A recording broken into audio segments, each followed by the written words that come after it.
प्रणाम दादाश्री, प्रणाम दादीश्री। कौन? वृषकेतु?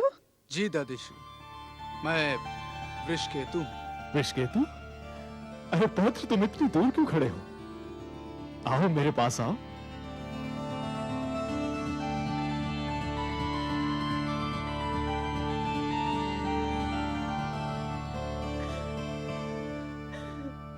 आयुष्मान भव पुत्र, आयुष्मान भव।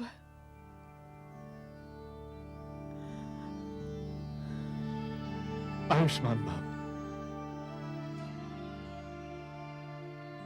पुत्र, मुझे तुम्हारी बहुत याद आ रही थी।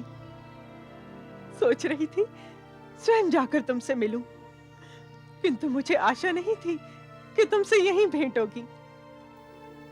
मुझे दादीश्री कुंती वापस अपने परिवार में ले आई। कितना अच्छा होता यदि ये सब कुछ बहुत पहले हो गया होता,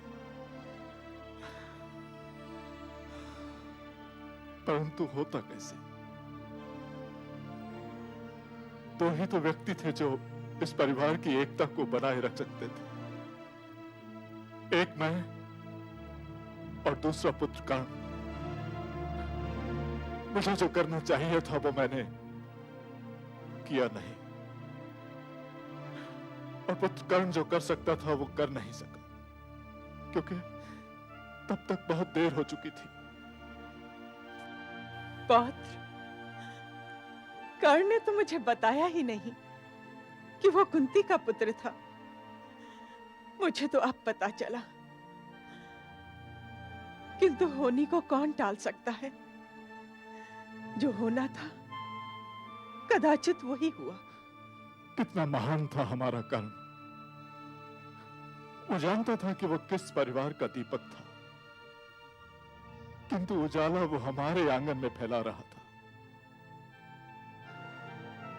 जब कभी भी मित्रता का इतिहास लिखा जाएगा तो उसका आरंभ हमारे कर्ण के नाम से ही होगा। उसने मरते दम तक हमारे पुत्र दुर्योधन की मित्रता से मुख नहीं मोड़ा।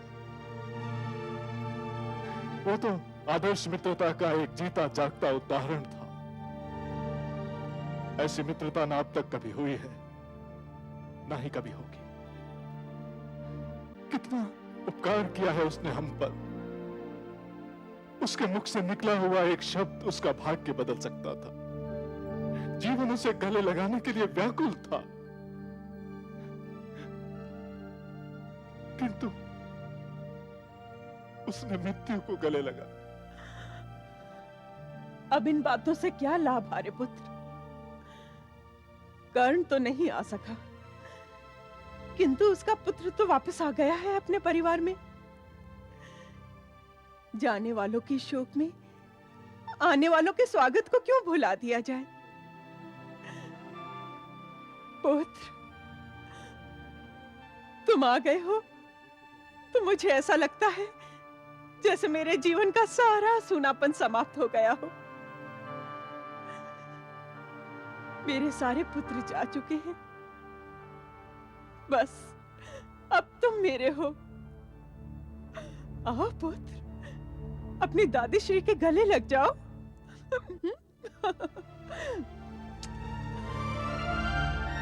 महा